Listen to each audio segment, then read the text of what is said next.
व्यास जी की आज्ञा से वैशंपायन जी का कथा प्रारंभ करना। शौनक जी ने पूछा, सूत नंदन, महाभारत की कथा बड़ी ही पवित्र है। इसमें पांडवों का यश गाया गया है। सर्प सत्र के अंत में जन्मेजय की प्रार्थना से भगवान श्री कृष्ण द्वैपायन ने वैशंपायन जी को यह आज्ञा दी थी कि तुम वह कथा इन्हें सुनाओ। अब मैं वही कथा सुनाना चाहता हूँ। वह कथा भगवान व्यास के मनः सागर से उत्पन्न होने के कारण सर्वरत्नमयी है। आप वही सुनाइए।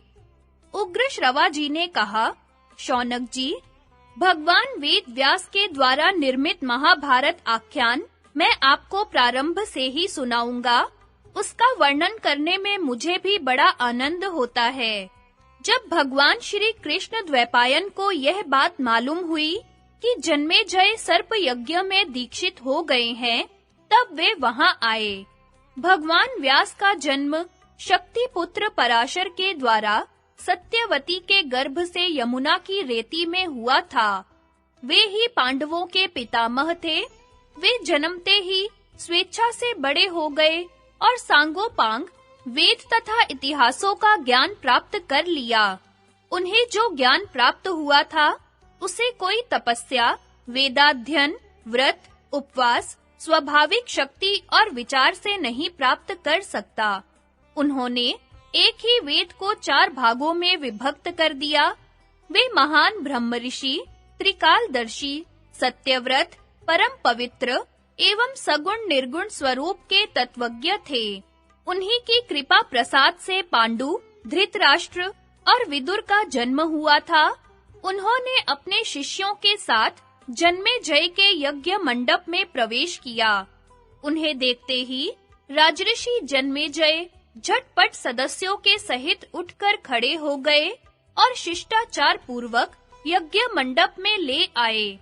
उन्हें सुवर्ण सिंहासन पर बैठाकर विधि पूर्वक पूजा की। अपने वंश परिवर्तक को पाद्य, आचमन, अर्घ्य और गौएं देकर जन्मेजय को बड़ी प्रसन्नता हुई। दोनों ओर से कुशल मंगल के संबंध में प्रश्नोत्तर हुए। सभी सभासदों ने भगवान व्यास की पूजा की और उन्होंने यथा योग्य सबका सत्कार किया। तदनंतर जन्मेजय ने सभासदों के साथ हाथ जोड़कर व्यास जी से यह प्रश्न किया, भगवन, आपने कौरवों और पांडवों को अपनी आंखों से देखा था। मैं चाहता हूँ कि आपके मुंह से उनका चरित्र सुनूं। वे तो बड़े धर्मात्मा थे, फिर उन लोगों में अनबन का क्या कारण हुआ? उस घोर संग्राम के होने की नौबत कैसे आ गई? उसके कारण तो प्राणियों का बड़ा ही विध्वंस हुआ है। अवश्य ही देववश उनका मन युद्ध की ओर झुक गया होगा। आप कृपा करके मुझे उसका पूरा विवरण सुनाइए। जन्मेजय की यह बात सुनकर भगवान वेद व्यास ने पास ही बैठे हुए अपने शिष्य वैशंपायन से कहा, वैशंपायन, कौरव और पांडवों में जिस प्रकार फूट पड़ी थी, वह सब तुम मुझसे सुन चुके हो। अब वही बात तुम जन्मेजय को सुना दो। अपने पूज्य गुरुदेव की आज्ञा सुनकर भरी सभा में वैशंपायन जी ने कहना प्रारंभ किया। वैशंपायन जी ने कहा, मैं संकल्प, विचार और समाधि के द्वारा गुरुदेव को नमस्कार करता हूँ तथा सभी ब्राह्मण और विद्वानों का सम्मान करके परम ज्ञानी भगवान व्यास का मत सुनाता हूँ। भगवान व्यास के द्वारा निर्मित यह इतिहास बड़ा ही पवित्र और विस्तृत है। उन्होंने पुण्य आत्मा पांडवों की यह कथा 1,00,000 श्लोकों में कही है। इसके वक्ता और श्रोता ब्रह्मलोक में जाकर देवताओं के समकक्ष हो जाते हैं। यह पवित्र और उत्तम पुराण वेद तुल्य है, सुनने योग्य कथाओं में सर्वोत्तम है और बड़े-बड़े ऋषियों ने इसकी प्रशंसा की है। इस इतिहास ग्रंथ में अर्थ और काम की प्राप्ति के धर्मानुकूल उपाय बतलाए गए हैं तथा इससे मोक्ष तत्व को पहचानने वाली बुद्धि भी प्राप्त हो जाती है। इसके श्रवण कीर्तन से मनुष्य सारे पापों से छूट जाता है। इस इतिहास का नाम जय है। संसार पर परम विजय अर्थात कल्याण प्राप्त करने के इच्छुकों को इसका श्रवण करना चाहिए।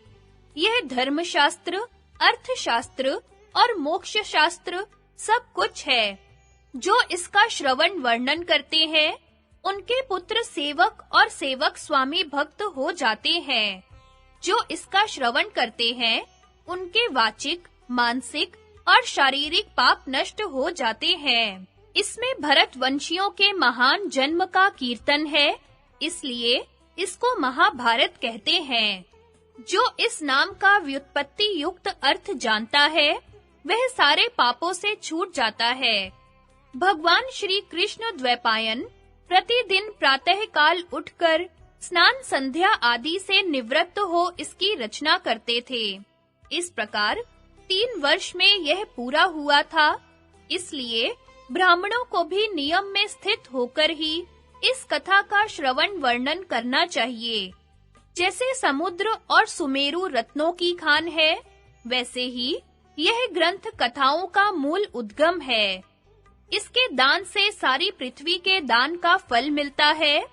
धर्म, अर्थ, काम और मोक्ष के संबंध में जो बात इस ग्रंथ में है, वही सर्वत्र है। जो इसमें नहीं है, वह और कहीं नहीं है। इसलिए आप लोग यह कथा पूरी सुने। भूभार हरण के लिए देवताओं के अवतार ग्रहण के निश्चय।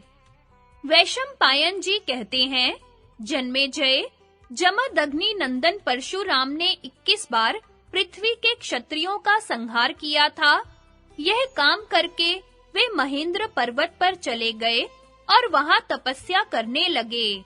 क्षत्रियों का संहार हो जाने पर क्षत्रियों की वंश रक्षा तपस्वी, त्यागी, संयमी ब्राह्मणों के द्वारा हुई।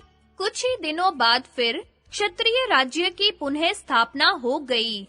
क्षत्रियों के धर्म पूर्वक प्रजा पालन करने से ब्राह्मण आदि वर्णाश्रम धर्मी सुखी हो गए। राजा लोग काम, क्रोध और उनके कारण होने वाले दोषों को छोड़कर धर्मानुसार शासन और पालन करने लगे। समय पर वर्षा होती, बचपन में कोई भी न मरता और युवावस्था के पहले लोगों को स्त्री संसर्ग का ज्ञान भी न होता। क्षत्रिय बड़े-बड़े यज्ञ करके ब्राह्मणों को खूब दक्षिणा देते और ब्राह्मण सांगोपांग त्रिकांड वेद का अध्ययन करते। उस समय कोई धन लेकर शास्त्रों का अध्यापन नहीं करता था और न शूद्रों की सन्निधि में वेदों का उच्चारण ही करता था। वैश्य दूसरों से बैलों द्वारा खेती का काम कराते थे, स्वयं उनके कंधे पर जुआ नहीं रखते थे तथा कमजोर हो जाने पर भी घास चारा आदि से उनका पालन करते रहते थे। बछड़े जब तक और कुछ नहीं खाने लगते थे, तब तक गाय नहीं दुही जाती थी। व्यापारी तोलने जोख में बेईमानी नहीं करते थे। सभी लोग अपने वर्ण और आश्रम आदि के अधिकार अनुसार अपना-अपना काम करते थे। धर्म हानि का तो कोई प्रसंग ही नहीं आता था। गौओं और स्त्रियों को उचित समय पर ही बच्चे होते थे। यहाँ तक कि लता और वृक्ष भी ऋतु काल में ही फलते फूलते थे। उस समय सत्य युग था। जिस समय इस प्रकार आनंद छा रहा था, उसी समय क्षत्रियों में राक्षस उत्पन्न होने लगे। उस समय देवताओं ने युद्ध में दैत्यों को बार-बार हराया और ऐश्वर्य से च्युत कर दिया। वे न केवल मनुष्यों में, बल्कि बैलों, घोड़ों, गधों, ऊंटों, भैंसों और मृगों में भी पैदा हुए। पृथ्वी उनके भार से त्रस्त हो गई। दैत्य और दानव मदोन्मत्त राजाओं के रूप में भी उत्पन्न हुए। उन्होंने तरह-तरह के रूप धारण करके पृथ्वी को भर दिया और सारी प्रजा को सताने लगे। उनकी उच्छृंखलता से पीड़ित और उद्विग्न होकर पृथ्वी ब्रह्मा जी की शरण में गई। उस समय वह इतनी भाराक्रांत हो रही थी कि शेष, कच्छप और दिग्गज भी उसे उठाने में असमर्थ हो गए थे। प्रजापति भगवान ब्रह्मा ने शरणागत पृथ्वी से कहा, देवी, तो जिस कार्य के लिए मेरे पास आई है, उसके लिए मैं सब देवताओं को नियुक्त करूंगा। पृथ्वी लौट आई। ब्रह्मा जी ने देवताओं को आज्ञा दी कि तुम लोग पृथ्वी का भार उतारने के लिए अपने-अपने अंशों से अलग-अलग पृथ्वी पर अवतार लो। इसके बाद गंधर्व और अप्सराओं को भी बुलाकर कहा, तुम लोग भी स्वेच्छा अनुसार अपने-अपने अंश से जन्म लो। सब देवताओं ने ब्रह्मा जी के सत्य, हितकारी और प्रयोजनानुकूल वचन को स्वीकार किया। इसके बाद सबने शत्रुनाशक भगवान नारायण के पास जाने के लिए वैकुंठ की यात्रा की। वे प्रभु अपने कर कमलों में चक्र और गदा रखते हैं। उनके वस्त्र पीले हैं, शरीर की कांति नीली है। उनका वक्षः स्थल ऊंचा और नेत्र बड़े मोहक हैं। उनके वक्षः स्थल पर श्री वत्स का चिन्ह है। वे सर्वशक्तिमान तथा सबके स्वामी हैं। सभी देवता उनकी पूजा करते हैं। इंद्र ने उनसे प्रार्थना की कि आप पृथ्वी का भार उतारने के लिए अंशावतार ग्रहण कीजिए।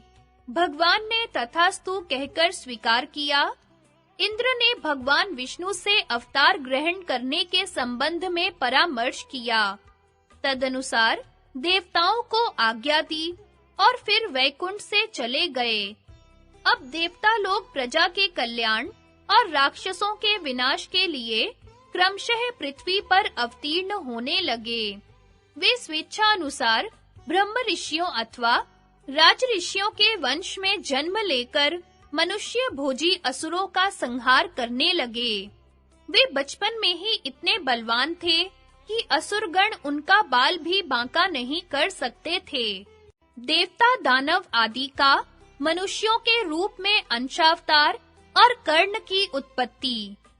वैशंपायन जी कहते हैं, जन्मेजय, अब मैं यह वर्णन करता हूँ कि किन-किन देवता और दानवों ने किन-किन मनुष्यों के रूप में जन्म लिया था। दानवराज विप्रचीति, जरासंध और हिरण्यकशिपु शिशुपाल हुआ था। संहलाद शल्य और अनुहलाद धृष्टकेतु हुआ था। शिबी दैत्य द्रुम राजा के रूप में और वाशकल भगदत्त हुआ था। कालनेमी दैत्य ने ही कंस का रूप धारण किया था। भरद्वाज मुनि के यहाँ बृहस्पति जी के अंश से द्रोणाचार्य अवतीर्ण हुए थे। वे श्रेष्ठ धनुर्धर, उत्तम शास्त्रवेता और परम तेजस्वी थे। उनके यहाँ महादेव, यम, काल और क्रोध के सम्मिलित अंश से भयंकर अश्वत्थामा का जन्म हुआ था। वशिष्ठ ऋषि के शाप और इंद्र की आज्ञा से आठों वसु राजऋषि शांतनु के द्वारा गंगा जी के गर्भ से उत्पन्न हुए। उनमें सबसे छोटे भीष्म थे। वे कौरवों के रक्षक, वेदवेता, ज्ञानी और श्रेष्ठ वक्ता थे। उन्होंने भगवान परशुराम से युद्ध किया था। रुद्र के एक गण ने कृपाचार्य के रूप में अवतार लिया था। द्वापर युग के अंश से शकुनी का जन्म हुआ था। मरुदगण के अंश से वीरवर सत्यवादी सात्यकी, राजऋषि द्रुपद, कृतवर्मा और विराट का जन्म हुआ था। अरिष्टा का पुत्र हंस नामक गंधर्वराज धृतराष्ट्र के रूप में पैदा हुआ था और उसका छोटा भाई पांडु के रूप में। सूर्य के अंश धर्म ही विदुर के नाम से प्रसिद्ध हुए। कुरु कल कलंक दुरात्मा दुर्योधन कलयुग के अंश से उत्पन्न हुआ था। उसने आपस में वैर की आग सुलगाकर पृथ्वी को भस्म किया। पुलस्त्य वंश के राक्षसों ने दुर्योधन के 100 भाइयों के रूप में जन्म लिया था। धृतराष्ट्र का वह पुत्र जिसका नाम युयुत्सु था, वैश्या के गर्भ से उत्पन्न एवं इनसे अलग था। युधिष्ठिर धर्म के, भीमसेन वायु के, अर्जुन इंद्र के तथा नकुल सहदेव अश्विनी कुमारों के अंश से उत्पन्न हुए थे। चंद्रमा का पुत्र वर्चा अभिमन्यु हुआ था। वर्चा के जन्म के समय चंद्रमा ने देवताओं से कहा था, मैं अपने प्राण प्यारे पुत्र को नहीं भेजना चाहता। फिर भी इस काम से पीछे हटना उचित नहीं जान पड़ता। असुरों का वध करना भी तो अपना ही काम है। इसलिए वर्चा मनुष्य बनेगा तो सही, परंतु वहां अधिक दिनों तक नहीं रहेगा। इंद्र के अंश से नरावतार अर्जुन होगा, जो नारायण अवतार श्री कृष्ण से मित्रता करेगा। मेरा पुत्र अर्जुन का ही पुत्र होगा। नर नारायण की उपस्थिति न रहने पर मेरा पुत्र चक्रव्यूह का भेदन करेगा और घमासान युद्ध करके बड़े-बड़े महारथियों को चकित कर देगा। दिन भर युद्ध करने के बाद सायंकाल में वह मुझसे आ मिलेगा। इसकी पत्नी से जो पुत्र होगा वही कुरुकुल का वंशधर होगा। सभी देवताओं ने चंद्रमा की इस उक्ति का अनुमोदन किया। जन्मेजय, वही आपके दादा अभिमन्यु थे। अग्नि के अंश से दुष्ट ध्युमन और एक राक्षस के अंश से शिखंडी का जन्म हुआ था। विश्वे देवगण द्रौपदी के पांचों पुत्र प्रतिविंध्य, सुतसोम, श्रुतकीर्ति, शतानी और श्रुतसेन के रूप में पैदा हुए थे। वसुदेव जी के पिता का नाम शूरसेन था। उनकी एक अनुपम रूपवती कन्या थी जिसका नाम था पृथा। शूरसेन ने अग्नि के सामने प्रतिज्ञा की थी कि मैं अपनी पहली संतान अपनी बुआ के संतानहीन पुत्र कुंती भोज को दे दूंगा। उनके यहाँ पहले पृथा का ही जन्म हुआ, इसलिए उन्होंने उसे कुंती भोज को दे दिया। जिस समय पृथा छोटी थी, अपने पिता कुंती भोज के पास रहती थी और अतिथियों का सेवा सत्कार करती। एक बार पृथा ने दुर्वासा ऋषि की बड़ी सेवा की। उसकी सेवा से जितेंद्रिय ऋषि बड़े प्रसन्न हुए। उन्होंने पृथा को एक मंत्र बतलाया और कहा कि कल्याणी, मैं तुम पर प्रसन्न हूँ। तुम इस मंत्र से जिस देवता का आवाहन करोगी, उसी के कृपा प्रसाद से तुम्हें पुत्र उत्पन्न होगा। दुर्वासा ऋषि की बात सुनकर पृथा को बड़ा कौतूहल हुआ। उसने एकांत में जाकर भगवान सूर्य का आवाहन किया। सूर्य देव ने आकर तत्काल गर्भ स्थापन किया, जिससे उन्हीं के समान तेजस्वी कवच और कुंडल पहने एक सर्वांग सुंदर बालक उत्पन्न हुआ।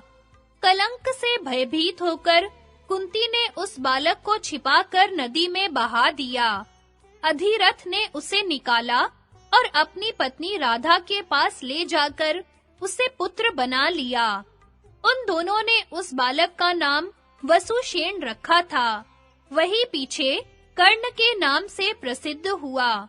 वह अस्त्र विद्या में बड़ा प्रवीण और वेदांगों का ज्ञाता हुआ। वह बड़ा उदार, सत्य, पराक्रमी और बुद्धिमान था। जिस समय वह जप करने के लिए बैठता, उस समय ब्राह्मण उससे जो मांगते वही दे देता था। एक दिन की बात है, कर्ण जप कर रहा था। देवराज इंद्र सारी प्रजा और अपने पुत्र अर्जुन के हित के लिए ब्राह्मण का वेश धारण करके उसके पास आए और उन्होंने उसके शरीर के साथ उत्पन्न कवच और कुंडल मांगे। कर्ण ने अपने शरीर से चिपके कवच को उधेड़कर और कुंडल उतारकर दे दिए। उसकी इस उदारता से प्रसन्न होकर इंद्र ने एक शक्ति दी और कहा, हे अजित, तुम यह शक्ति देवता, असुर, मनुष्य, गंधर्व, सर्प, राक्षस अथवा जिस किसी पर चलाओगे, उसका तत्काल नाश हो जाएगा। तभी से वह वैकर्तन के नाम से प्रसिद्ध हुआ। वह श्रेष्ठ योद्धा, दुर्योधन का मंत्री, सखा और श्रेष्ठ महापुरुष था और सूर्य के अंश से उत्पन्न हुआ था। देवाधिदेव सनातन पुरुष नारायण भगवान के अंश से वासुदेव श्री कृष्ण अवतीर्ण हुए। महाबली बलदेव जी शेष के अंश थे। सनत कुमार जी प्रद्युमन हुए। यदुवंश में और भी बहुत से देवता मनुष्य के रूप में अवतीर्ण हुए थे। इंद्र के आज्ञा अनुसार अप्सराओं के अंश से 16,000 स्त्रियां उत्पन्न हुई थी। राजा भीष्म की पुत्री रुक्मणी के रूप में लक्ष्मी जी और द्रुपद के यहाँ यज्ञ कुंड से द्रौपदी के रूप में इंद्राणी उत्पन्न हुई थी। कुंती और माद्री के रूप में सिद्धि और धृति का जन्म हुआ था। वे ही पांडवों की माता हुई। मृति का जन्म राजा सुबल की पुत्री गांधारी के रूप में हुआ था।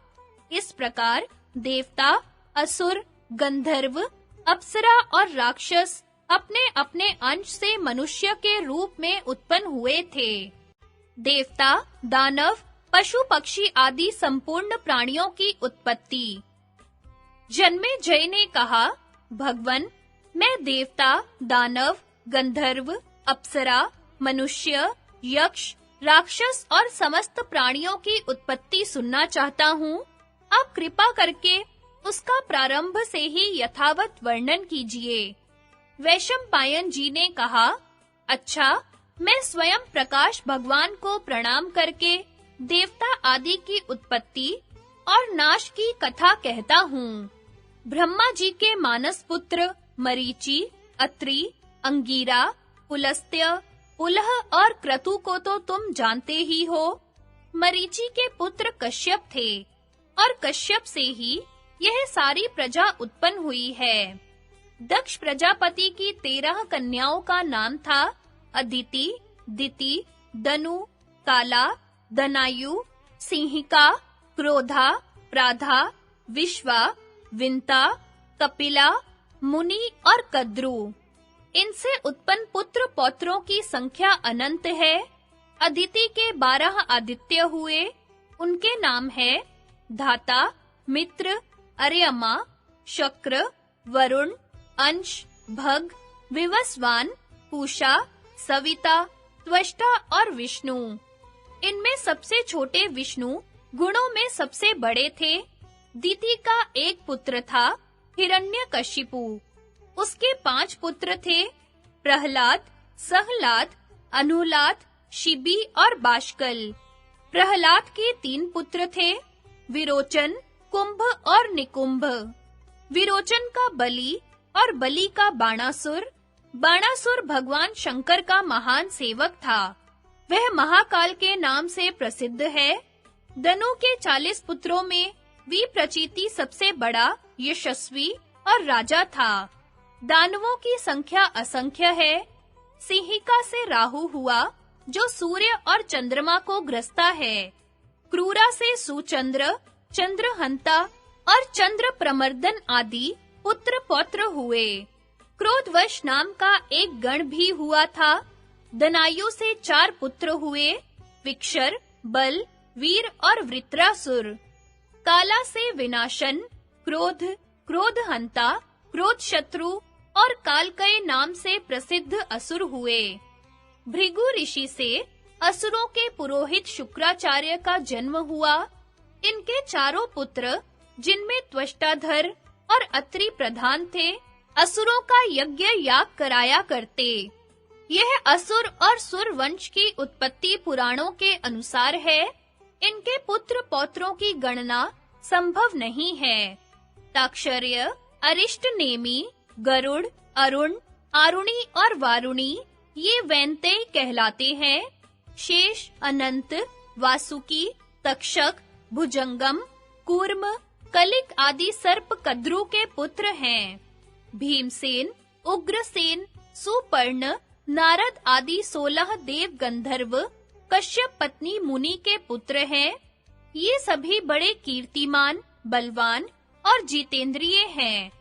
प्राधा नाम की दक्ष कन्या से भी अनवध्या, मनुवंशा आदि कन्याएं और सिद्ध, पूर्ण, बरही आदि देव गंधर्व उत्पन्न हुए। प्राधा से ही अलंबुषा, मिश्रकेशी, विद्युतपर्णा, तिलोत्तमा, अरुणा, रक्षिता, रंभा, मनोरमा, केशिनी, सुबाहु, सुरता, सुरजा, सुप्रिया आदि अप्सराएं और अतिबाहु, हाहा, हुहु और तुम्बुरु ये 4 गंधर्व भी हुए। कपिला से गौ, ब्राह्मण, गंधर्व और अप्सराएं उत्पन्न हुई। इस प्रकार मैंने तुम्हें सबकी उत्पत्ति सुना दी। इनमें सर्प, सुपर्ण, रुद्र, मरुत और गौ ब्राह्मण आदि सभी हैं। ब्रह्मा के मानस पुत्र 6 ऋषियों के नाम पहले ही बतला चुका हूँ। उनके 7वें पुत्र थे स्थाणु। स्थाणु के परम तेजस्वी 11 पुत्र हुए। मृगव्याध, सर्प, निऋति, अजयपाद, अहिर्बुधन्य, पिनाकी, दहन, ईश्वर, कपाली, स्थाणु और भव। इन्हें ही 11 रुद्र कहते हैं। अंगीरा के 3 पुत्र हुए। बृहस्पति, उतथ्य और संवर्त। अत्रि के बहुत से पुत्र हुए। पुलस्त्य के राक्षस, वानर, किन्नर और यक्ष हुए। पुलह के शलभ, सिंह, किमपुरुष, व्याघ्र, यक्ष और इहा मृग जाति के पुत्र हुए। क्रतु के वाल खिल्ले हुए। ब्रह्मा जी के दाएं अंगूठे से दक्ष और बाएं से उनकी पत्नी का जन्म हुआ। उस पत्नी से दक्ष की 500 कन्याएं हुई। पुत्रों का नाश हो जाने पर दक्ष प्रजापति ने कन्याओं का विवाह इस शर्त पर किया कि उनके प्रथम पुत्र उन्हें मिल जाएं। उन्होंने 10 कन्याओं का विवाह धर्म से, 27 का चंद्रमा से और 13 का कश्यप से किया था। धर्म की 10 पत्नियों के नाम ये हैं: कीर्ति, लक्ष्मी, धृति, मेधा, पुष्टि, श्रद्धा, क्रिया, बुद्धि, लज्जा और मति। धर्म के द्वार होने के कारण इन्हें उसकी पत्नी कहा गया है। 27 नक्षत्र ही चंद्रमा की पत्नियां हैं। वे समय की सूचना देती हैं। ब्रह्मा जी के पुत्र मनु, मनु के प्रजापति और प्रजापति के 8 वसु हुए। धर, ध्रुव, सोम, अह, अनिल, अनल, प्रत्यूष और प्रभास। धर और ध्रुव की माँ का नाम ध्रुमा, सोम की माँ का नाम मनस्विनी, अह की माँ का रता, अनिल की माँ का श्वसा, अनल की माँ का शांडिली तथा प्रत्यूष और प्रभास की माता का नाम प्रभाता था। धर के 2 पुत्र हुए, द्रविण और हुत हव्यवह। ध्रुव के काल, सोम के वर्चा, वर्चा के शिशिर, प्राण और रमण नाम के 3 पुत्र हुए। आह के 4 पुत्र हुए, ज्योति, शम, शांत और मुनि। अनल के कुमार हुए।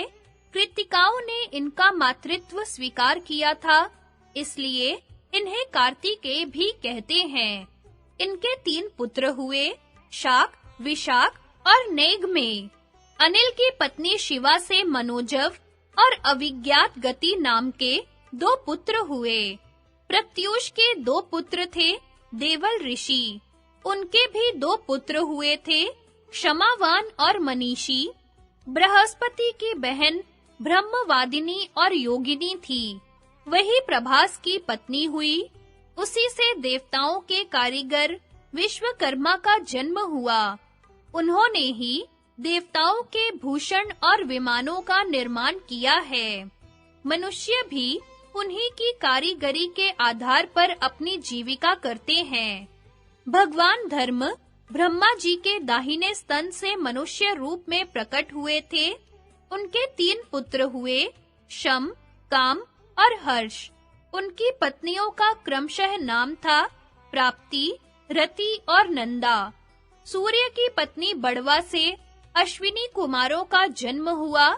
अदिति के 12 पुत्रों की गणना की जा चुकी है। इस प्रकार 12 आदित्य, 8 वसु, 11 रुद्र, प्रजापति और वषटकार, ये मुख्य 33 देवता होते हैं। इनके गण भी हैं, जैसे रुद्रगण, साध्यगण, मरुदगण, वसुगण, भार्गवगण और विश्वेदेवगण। गरुड़, अरुण और बृहस्पति की गणना आदित्यों में ही की जाती है। अश्विनी कुमार, औषधि और पशु आदि की गिनती गुह्य गण में है। इन देवगणों का कीर्तन करने से सारे पाप छूट जाते हैं। महर्षि भृगु ब्रह्मा के हृदय से प्रकट हुए थे। भृगु के शुक्राचार्य के अतिरिक्त चैवन नामक पुत्र हुए। ये अपनी माता की रक्षा के लिए गर्भ से निकल आए थे। उनकी पत्नी का नाम था आरुणी। उसकी जांघ से औरव का जन्म हुआ। औरव के ऋचिक और ऋचित के जमदग्नि हुए। जमदग्नि के 4 पुत्रों में परशुराम जी सबसे छोटे थे, परंतु गुणों में सबसे बड़े। वे शास्त्र कुशल तो थे ही, शस्त्र कुशल भी थे। उन्होंने ही क्षत्रिय कुल का नाश किया था। ब्रह्मा के 2 पुत्र और भी थे, धाता और विधाता। वे मनु के साथ रहते हैं। कमलों में निवास करने वाली लक्ष्मी उन्हीं की बहन है। शुक्र की पुत्री देवी वरुण की पत्नी हुई। उसके पुत्र का नाम हुआ बल और पुत्री का सुरा। जब प्रजा अन्न के लोभ से एक दूसरे का हक खाने लगी, तब उस सुरा से ही अधर्म की उत्पत्ति हुई, जो समस्त प्राणियों का नाश कर देता है। अधर्म की पत्नी का नाम था निरृति। उसके 3 बड़े भयंकर पुत्र थे, भय, महाभय और मृत्यु। मृत्यु के पत्नी पुत्र कोई नहीं है। ताम्रा के 5 कन्याएं हुई, काकी, शयनी, भासी, धृतराष्ट्री और शुकी। काकी से उल्लूक, शयनी से बाज, भासी से कुत्ते और गीध, धृतराष्ट्री से हंस, कलहंस एवं चक्रवाक और शुकी से तोतों का जन्म हुआ।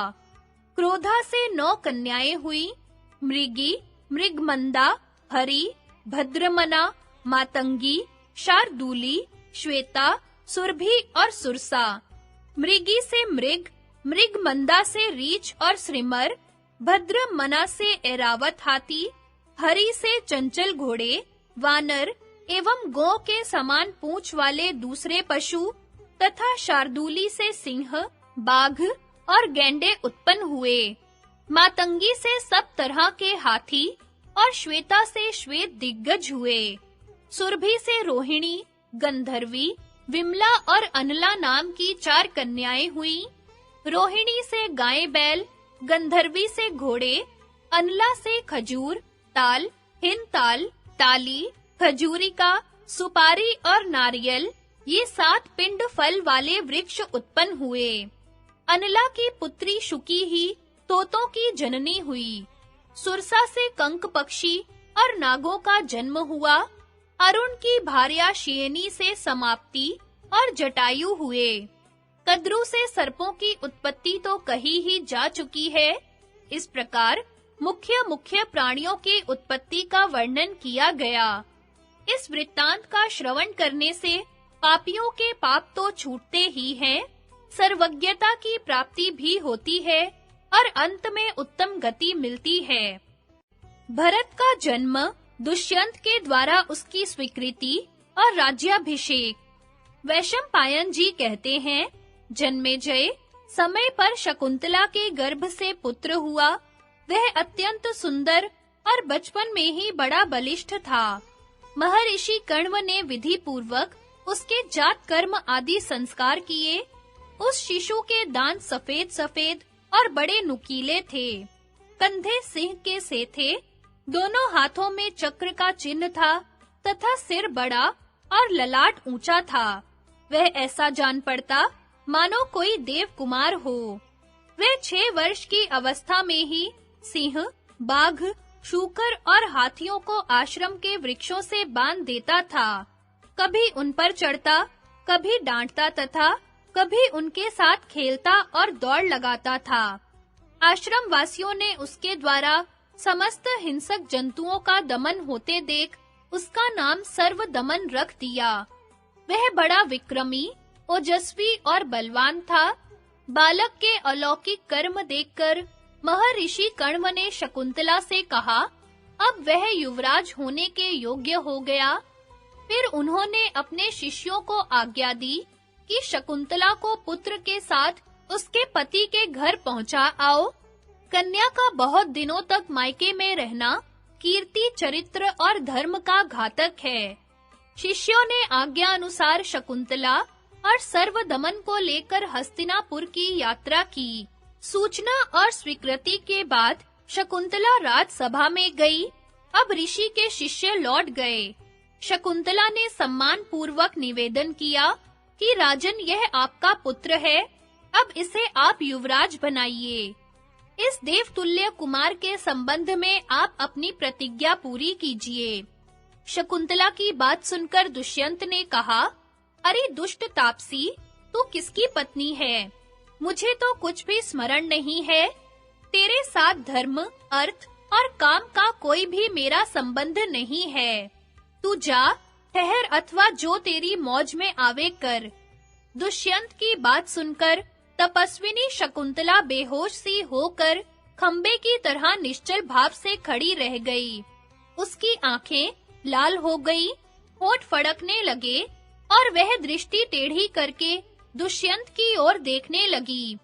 थोड़ी देर ठहरकर दुख और क्रोध से भरी शकुंतला दुष्यंत से बोली, महाराज, आप जानबूझकर ऐसा क्यों कह रहे हैं कि मैं नहीं जानती? ऐसी बात तो नीच मनुष्य कहते हैं। आपका हृदय इस बात का साक्षी है कि झूठ क्या है और सच क्या है। आप अपनी आत्मा का तिरस्कार मत कीजिए। हृदय पर हाथ रखकर सही-सही कहिए। आपका हृदय कुछ और कह रहा है और आप कुछ और। यह तो बहुत बड़ा पाप है। आप ऐसा समझ रहे हैं कि उस समय मैं अकेला था, कोई गवाह नहीं है, परंतु आपको पता नहीं कि परमात्मा सबके हृदय में बैठा है। वह सबके पाप पुण्य जानता है और आप ठीक उसी के पास बैठकर पाप कर रहे हैं। पाप करके यह समझना कि मुझे कोई नहीं देख रहा है, घोर अज्ञान है। देवता और अंतर्यामी परमात्मा भी इन बातों को देखता और जानता है। सूर्य, चंद्रमा, वायु, अग्नि, अंतरिक्ष, पृथ्वी, जल, हृदय, यमराज, दिन रात, संध्या, धर्म, ये सभी मनुष्य के शुभ अशुभ कर्मों को जानते हैं। जिस पर हृदय स्थित कर्म साक्षी क्षेत्रज्ञ परमात्मा संतुष्ट रहते हैं, यमराज उसके पापों को स्वयं नष्ट कर देते हैं। परंतु जिस पर अंतर्यामी संतुष्ट नहीं, यमराज स्वयं उसके पापों का दंड देते हैं। जो स्वयं अपनी आत्मा का तिरस्कार करके कुछ का कुछ कर बैठता है, देवता भी उसकी सहायता नहीं करते, क्योंकि वह स्वयं भी अपनी सहायता नहीं करता। मैं स्वयं आपके पास आई हूँ, ऐसा समझकर आप मुझ पतिव्रता का तिरस्कार न करें। देखिए, आप अपनी आदरणीय पत्नी का तिरस्कार कर रहे हैं। आप भरी सभा में साधारण पुरुष के समान मेरा तिरस्कार कर रहे हैं। क्या मैं जंगल में रो रही हूँ, सुनाई नहीं पड़ता? मैं कहे देती हूँ कि यदि आप मेरी उचित याचना पर ध्यान नहीं देंगे, तो आपके सिर के सैकड़ों टुकड़े हो जाएंगे। पत्नी के द्वारा पुत्र के रूप में स्वयं पति का ही जन्म होता है। इसलिए प्राचीन विद्वानों ने पत्नी को जाया कहा है। सदाचार संपन्न पुरुषों की संतान पूर्वजों को और पिता को भी तार देती है। इसी से संतान का नाम पुत्र है। पत्नी उसे कहते हैं जो घर के कामकाज में चतुर हो, पुत्रवती हो, पति को प्राण के समान मानती हो और सच्ची पतिव्रता हो। पत्नी पति का अर्धांग है, उसका एक श्रेष्ठतम सखा है। पत्नी के द्वारा अर्थ, धर्म, काम की सिद्धि होती है और मोक्ष के पथ पर अग्रसर होने में उससे बड़ी सहायता मिलती है। पत्नी की सहायता से ही श्रेष्ठ कर्म होते हैं, गृहस्थी बनती है, सुख मिलता है और लक्ष्मी की प्राप्ति होती है। पत्नी ही एकांत में मधुर भाषी सखा, धर्म कार्य में पिता और दुख पड़ने पर माता का काम करती है। बटोहियों के लिए घोर से घोर जंगल में भी पत्नी विश्राम स्थान है। व्यवहार में लोग सपत्नी का विशेष विश्वास करते हैं। घोर विपत्ति के समय और मरने पर भी पत्नी ही अपने पति का अनुगमन करती है। पति के सुख के लिए स्त्रियां सती हो जाती हैं और स्वर्ग में पहले ही पहुंचकर पति का स्वागत करती हैं। विवाह का यही उद्देश्य है। इस लोक और परलोक में पत्नी जैसा सहायक और कौन है? पत्नी के गर्भ से उत्पन्न पुत्र दर्पण में दिख पड़ते मुख के समान है। भला उसे देखकर कितना आनंद होता है। रोग से और मानसिक जलन से व्याकुल पुरुष अपनी पत्नी को देखकर आह्लादित हो जाते हैं। इसी से क्रोध आने पर भी पत्नी का अप्रिय नहीं किया जाता। क्योंकि प्रेम, प्रसन्नता और धर्म उसी के अधीन है। अपनी उत्पत्ति भी तो स्त्रियों के द्वारा ही होती है। ऋषियों में भी ऐसी शक्ति नहीं कि बिना पत्नी के संतान उत्पन्न कर सके। अपने धूल से लथपथ पुत्र को भी हृदय से लगाने में जो सुख मिलता है, उससे बढ़कर और क्या है। आपका पुत्र स्वयं आपके सामने खड़ा है और प्रेम भरी दृष्टि से देखता हुआ आपकी गोद में बैठने के लिए उत्सुक है। इसका तिरस्कार क्यों कर रहे हैं? चींटियां भी अपने अंडों का पालन करती हैं, उन्हें फोड़ती नहीं हैं। आप इसका पालन पोषण क्यों नहीं करते? पुत्र को हृदय से लगाने पर जैसा सुख होता है, वैसा सुकोमल वस्त्र, पत्नी अथवा जल के स्पर्श से नहीं होता। यह पुत्र आपका स्पर्श करे।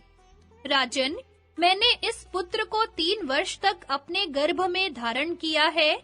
यह आपको सुखी करेगा। इसके जन्म के समय आकाशवाणी ने कहा कि यह बालक 100 अश्वमेध यज्ञ करेगा। जाति कर्म के समय जो वेद मंत्र पढ़े जाते हैं, वे सब आपको मालूम हैं। पिता पुत्र को अभिमंत्रित करता हुआ कहता है, तुम मेरे सर्वांग से उत्पन्न हुए हो, तुम मेरे हृदय की निधि हो, मेरा अपना ही नाम है पुत्र। बेटा, तुम 100 वर्ष तक जियो, मेरा जीवन और आगे की वंश परंपरा तुम्हारे अधीन है, इसलिए तुम सुखी रहकर 100 वर्ष तक जियो। यह बालक आपके अंग से, आपके हृदय से ही उत्पन्न हुआ है। आप क्यों नहीं अपने को इसके रूप में मूर्तिमान देखते? मैं मेनका की कन्या हूँ। अवश्य ही मैंने पूर्व जन्म में कोई पाप किया होगा, जिससे बचपन में मेरी माँ ने मुझे छोड़ दिया और अब आप छोड़ रहे हैं। आपकी ऐसी ही इच्छा है तो मुझे भले ही छोड़ दीजिए, मैं अपने आश्रम पर चली जाऊंगी, परंतु यह आपका पुत्र है। इस बच्चे को मत छोड़िए। दुष्यंत और शकुंतला का गांधर्व विवाह।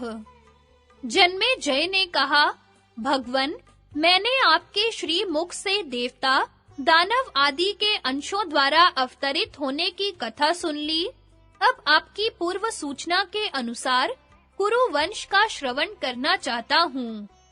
वैशंपायन जी ने कहा, जन्मेजय, कुरु वंश का प्रवर्तक था परम प्रतापशाली राजा दुष्यंत। समुद्र से घिरे हुए बहुत से प्रदेश और मलेच्छों के देश भी उसी के अधीन थे। वह अपनी प्रजा का पालन शासन बड़ी योग्यता के साथ करता था। उसके राज्य में वर्ण संकर नहीं थे। खेती और खानों के लिए प्रयत्न नहीं करना पड़ता था। पाप तो कोई करता ही नहीं था।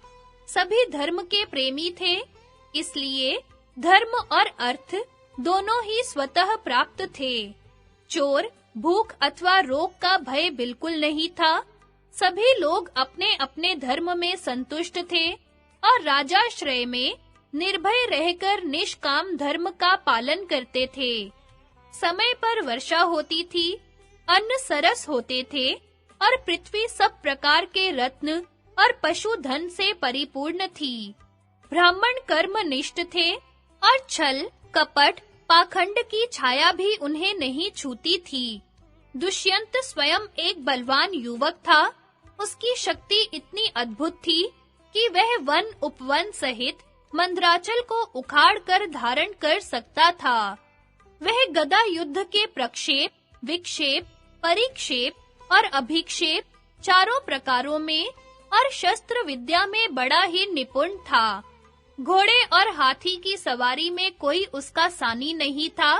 वह विष्णु के समान बलवान, सूर्य के समान तेजस्वी, समुद्र के समान अक्षोभ्य और पृथ्वी के समान क्षमाशील था। नागरिक और देशवासी प्रेम से उसका सम्मान करते और वह धर्म बुद्धि से सबका शासन करता। एक दिन की बात है, महाबाहु राजा दुष्यंत अपनी चतुरंगिणी सेना के साथ किसी गहन वन में जा पहुंचा। उसे पार करने पर उसे एक मनोहर आश्रम युक्त उपवन मिला।